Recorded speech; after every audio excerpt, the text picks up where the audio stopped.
Assamese education YouTube চেনেলটোলৈ আপোনালোক সকলোকে স্বাগতম জনাইছোঁ। আজিৰ ভিডিঅ'ত আলোচনা কৰিম ADAR এক্সামৰ কাৰণে কেইটামান important question Assam direct recruitment এক্সামৰ কাৰণে। আপোনালোকে কমেণ্ট কৰি জনাবলৈ চেষ্টা কৰিব উত্তৰবিলাক। প্ৰথম কুৱেশ্যনত দিয়া আছে, দাণ্ডিয়া নৃত্য কোন ৰাজ্যৰ এক জনপ্ৰিয় নৃত্য? Dandiya dance is a popular dance in which state? অপশ্যনবিলাক দিয়া আছে পঞ্জাৱ, গুজৰাট, তামিলনাডু, মহাৰাষ্ট্ৰ। ইয়াৰ শুদ্ধ উত্তৰটো হ'ব অপশ্যন নাম্বাৰ B2 গুজৰাট। ঠিক আছে, দাণ্ডিয়া নৃত্যটো হৈছে গুজৰাটৰ জনপ্ৰিয় নৃত্য। Option number B2। নেক্সট কুৱেশ্যনত গৈছোঁ।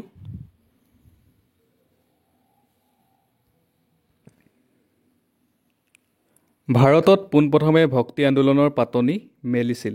অপশ্যনবিলাক দিয়া আছে অসম, উৰিষ্যা, দক্ষিণ ভাৰত, উত্তৰ ভাৰত। এতিয়া ইংলিছতো দিয়া আছে তলত, হু was the first to start the ভক্তি মুভমেণ্ট ইন ইণ্ডিয়া? অপশ্যনবিলাক দিয়া আছে চাই লওক, Assam, Orissa, south India, north India.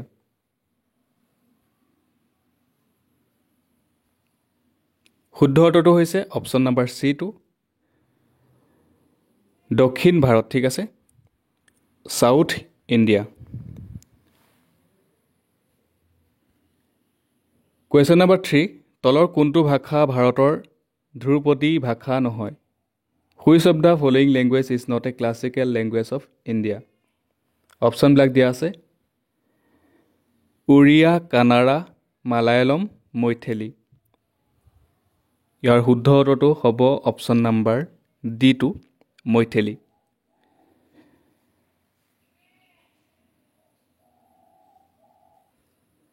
Next কুৱেশ্যনত আছে, বিখ্যাত চাৰে জাহাঁ সে আচ্ছা গীতটি কোনে ৰচনা কৰিছিল?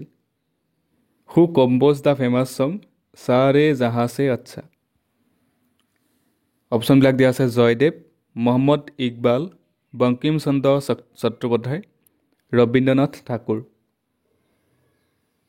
ইয়াৰ শুদ্ধ উত্তৰটো হ'ব option number B2 Mohammad Iqbal. মনত ৰাখিব, চাৰে জাহাঁ সে আচ্ছা গীতটি কোনে কম্প'জ কৰিছিলে বা কোনে ৰচনা কৰিছিলে? মহম্মদ ইকবালে ৰচনা কৰিছিলে।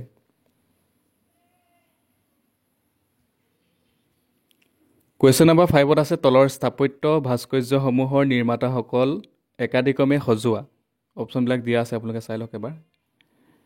The makers of the following architectural sculpture are arrange in order? অপশ্যনবিলাক দিয়া আছে, এবাৰ চাই লওক কি কি দিয়া আছে।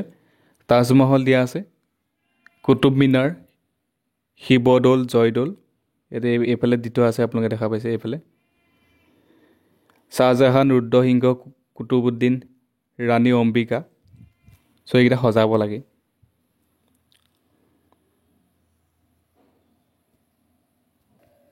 ইয়াৰ শুদ্ধ অপশ্যনটো হ'ব A নম্বৰ অপশ্যনটো হ'ব। ঠিক আছে, A নম্বৰ অপশ্যনটো ইয়াৰ শুদ্ধ উত্তৰ। ইয়াতে যদি চাই তেতিয়াহ'লে তাজমহল কোনে কৰিছিলে নিৰ্মাণ? শ্বাহজাহানে। তাৰপিছত আহিলে কুতুব মিনাৰ, কুতুব মিনাৰ কৰিছিলে কুতুবুদ্দিন। তাৰপিছত আহিলে শিৱদৌল, শিৱদৌল কোনে কৰিছিলে নিৰ্মাণ? ৰাণী অম্বিকা। জয়দৌল ৰুদ্ৰসিংহ। এনেকৈ আপোনালোকে মিলাব। ঠিক আছে, অপশ্যন নাম্বাৰ A হৈছে ইয়াৰ শুদ্ধ উত্তৰ। নেক্সট কুৱেশ্যনত গৈছোঁ। বড়ো ভাষাই কিমান চনত ভাৰতীয় সংবিধান স্বীকৃত ভাষাৰূপে স্বীকৃতি লাভ কৰে? In which year was the Bodo language recognise as a language recognise by the constitution of India? কিমান চনত কৰিছিলে? অপশ্যনবিলাক দিয়া আছে 1950, 1992, 2003 আৰু 2005। ইয়াৰ শুদ্ধ উত্তৰটো হ'ব অপশ্যন নাম্বাৰ C2 2003। 2003 চনত বড়ো ভাষাই ভাৰতীয় সংবিধান স্বীকৃত ভাষাৰূপে স্বীকৃতি লাভ কৰে। অপশ্যন নাম্বাৰ C2 2003 চনত 2003। কুৱেশ্যন নাম্বাৰ 7ত আছে, তলৰ গীতকেইটাৰ গীতিকাৰসকলৰ নাম একাদিক্ৰমে সজোৱা? Arrange the names of the composers of the following songs in order? Option দিয়া আছে, চাওক অপশ্যন কি কি দিয়া আছে এবাৰ চাই লওক। জয় হো দিয়া আছে, জয় হো, বন্দে মাতৰম, চিৰচেনেহী মোৰ ভাষা জননী, চাৰে জাহাঁ সে আচ্ছা। এইটো অলপ দেৰি আগত আপোনালোকে পায়ে গৈছে।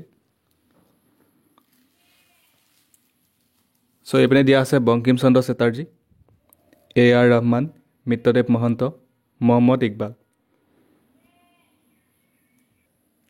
ইয়াৰ শুদ্ধ অপশ্যনটো হ'ব অপশ্যন নাম্বাৰ চিটো হ'ব। আপোনালোকে যদি চাই তেতিয়াহ'লে জয় হটো কোনে কৈছিলে? জয় হটো A.R. ৰহমানে কৈছিলে, ঠিক আছে। A.R. ৰহমান অপশ্যন নাম্বাৰ 2ত পৰিব, ঠিক আছে। নেক্সট আছে বন্দে মাতৰম, বংকিম চন্দ্ৰ চেটাৰ্জী। তাৰপিছত আহিলে চিৰ চেনেহী মোৰ ভাষা জননী, এইটো কি হ'ব? মিত্ৰদেৱ মহন্ত। আৰু চাৰে জাহাঁ সে আচ্ছা, এইটো হ'ব মহম্মদ ইকবাল। তেনে গম পালেই কোনে কম্প'জ কৰিছিলে। জয় হটো কৈছিলে A.R. ৰহমান, বন্দে মাতৰম বংকিম চন্দ্ৰ চেটাৰ্জী, চিৰ চেনেহী মোৰ ভাষা জননী কৈছিলে মিত্ৰদেৱ মহন্তই, আৰু চাৰে জাহাঁছে কৈছিলে মহম্মদ ইকবাল। অপশ্যনবিলাক কি কি দিয়া আছে এবাৰ চাওক। কলিকতা, শিৱসাগৰ, মুম্বাই আৰু গোৱা দিয়া আছে। ইয়াৰ শুদ্ধ অপশ্যনটো হ'ব অপশ্যন নাম্বাৰ D2, গোৱাত, ঠিক আছে। নেক্সট কুৱেশ্যনত গৈছোঁ। তলত গ্ৰন্থকেইখনৰ সৈতে লেখকসকল মিলোৱা, match the authors with the following books. এটা কি কি দিয়া আছে এবাৰ চাই লওক। নামঘোষা দিয়া আছে, ভানুমতী, ৰাম নৱমী, প্ৰহ্লাদ চৰিত। এইপিনে এইকেইটা অপশ্যনৰ লগত মিলাব লাগে। পদ্মনাথ গোহাঁই বৰুৱা দিয়া আছে, গুণাভিৰাম বৰুৱা, মাধৱদেৱ হেম সৰস্বতী। এতিয়া কোনটো অপশ্যন হ'ব ইয়াতে আপোনালোকে কমেণ্ট কৰক। ইয়াৰ শুদ্ধ উত্তৰটো হ'ব অপশ্যন নাম্বাৰ B2, ইয়াতে দেখা পাইছে B2 হ'ব। নামঘোষা কোনে ৰচনা কৰিছিলে? মাধৱদেৱে কৰিছিলে। তাৰপিছত আহিলে 2 নম্বৰটো ভানুমতী। ভানুমতী কোনে কৰিছিলে? পদ্মনাথ গোহাঁই বৰুৱা। তাৰপিছত আহিলে ৰাম নৱমী। ৰাম নৱমী কৰিছিলে গুণাভিৰাম বৰুৱাই কৰিছিলে। এইটো 3 নম্বৰত যাব। 2 নম্বৰত যাব। তাৰপিছত আহিলে প্ৰহ্লাদ চৰিত। প্ৰহ্লাদ চৰিত কোনে কৰিছিলে? হেম সৰস্বতী, ঠিক আছে। এনেকৈ আপোনালোকে মিলাব। চ' আপোনালোকে কমেণ্ট কৰি জনাব নামঘোষা কোনে ৰচনা কৰিছিলে, ভানুমতী কোনে কৰিছিলে, ৰাম নৱমী, প্ৰহ্লাদ চৰিত। চ' কমেণ্ট কৰি জনাব, ঠিক আছে। অপশ্যন নম্বৰ B2 হ'ব ইয়াৰ শুদ্ধ উত্তৰ। নেক্সট কুৱেশ্যনত আছে কোন তাৰিখে ৰাষ্ট্ৰীয় বিজ্ঞান দিৱস পালন কৰা হয়? অপশ্যনবিলাক দিয়া আছে 18 ফেব্ৰুৱাৰী, 28 জানুৱাৰী, 28 ফেব্ৰুৱাৰী আৰু 28 জুলাই দিয়া আছে। ইয়াৰ শুদ্ধ উত্তৰটো হ'ব অপশ্যন নম্বৰ B2, 28 ফেব্ৰুৱাৰীত নেশ্যনেল ছায়েন্স ডে চেলিব্ৰেট কৰা হয়, ঠিক আছে। তলতে ইংলিছতো দিয়া আছে, আপোনালোকে চাব এবাৰ।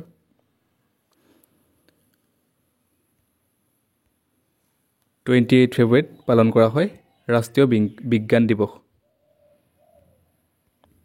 নেক্সট কুৱেশ্যনত আছে তলৰ বঁটাসমূহ কোন কোন দিশত প্ৰদান কৰা হয় মিলাবলৈ দিছে। ইয়াতে আপোনালোকে চাওক এবাৰ কি কি দিয়া আছে।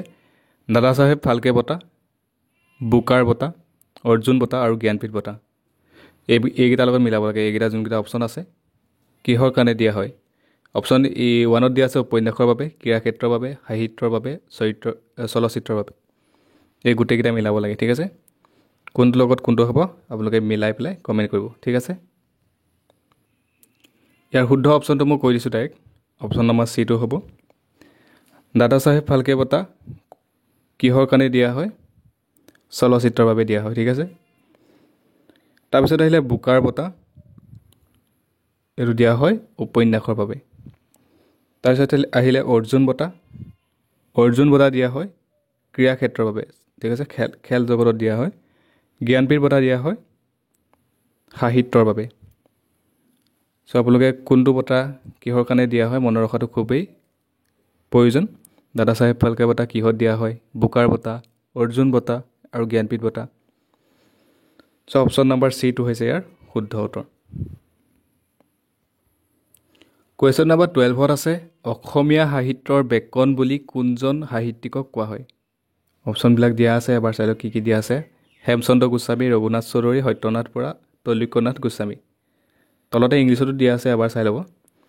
Which writer is called the beacon of Assamese literature? ইয়াৰ শুদ্ধ উত্তৰটো হ'ব option number C2, Satyanath Bora.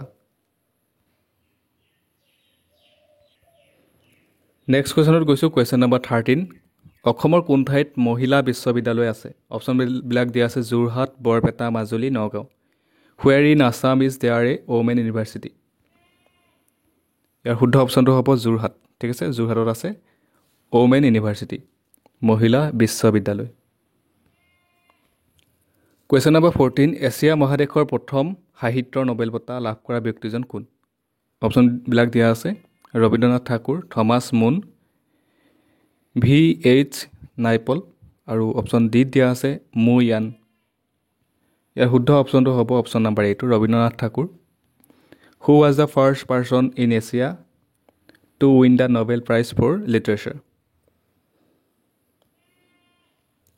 Question number 15ত আছে অসমৰ সৰ্বোচ্চ সাহিত্য বঁটাটো হ'ল অপশ্যনবিলাক দিয়া আছে জ্ঞানপীঠ বঁটা সাহিত্য একাডেমী বঁটা অসম প্ৰকাশন পৰিষদ বঁটা অসম উপত্যকা সাহিত্য বঁটা the highest literary award in Assam is এটা অপশ্যনবিলাক দিয়া আছে Jnanpith award Sahitya Akademi award Assam publications council award Assam valley literature award শুদ্ধ উত্তৰটো হ'ব অপশ্যন নম্বৰ ডিটো হ'ব অসম উপত্যকা সাহিত্য বঁটা ঠিক আছে Assam valley literature award next কুৱেশ্যনত আছে কুৱেশ্যন নম্বৰ 16 পদ্মশ্ৰী সন্মান লাভ কৰা প্ৰথম অসমীয়া মহিলা সাহিত্যগৰাকীৰ নাম কি অপশ্যনবিলাক দিয়া আছে Nalinibala Devi Amalprabha Das Pratima Barua Pandey Indira Miri what is the name of the first Assamese women writer to receive the Padmashri চ' ইয়াৰ শুদ্ধ অপশ্যনটো হ'ব অপশ্যন নম্বৰ এটো হ'ব নলিনীবালা দেৱী নেক্সট কুৱেশ্যনত আছে ফৰকান্তি কোন জনগোষ্ঠীয়ে পালন কৰা অনুষ্ঠান Rabha Tiwa Dimasa Ahom Phorkanti is celebrated by which tribe তো ইয়াৰ শুদ্ধ অপশ্যনটো হ'ব অপশ্যন নম্বৰ এটো ৰাভা চ' ৰাভাসকলে পালন কৰে ফৰকান্তি চ' আপোনালোকে কোনটো জনগোষ্ঠীয়ে কোনটো উৎসৱ পালন কৰে জনাটো খুবেই ইম্পৰ্টেণ্ট হয় চ' নেক্সট কুৱেশ্যনত গৈছোঁ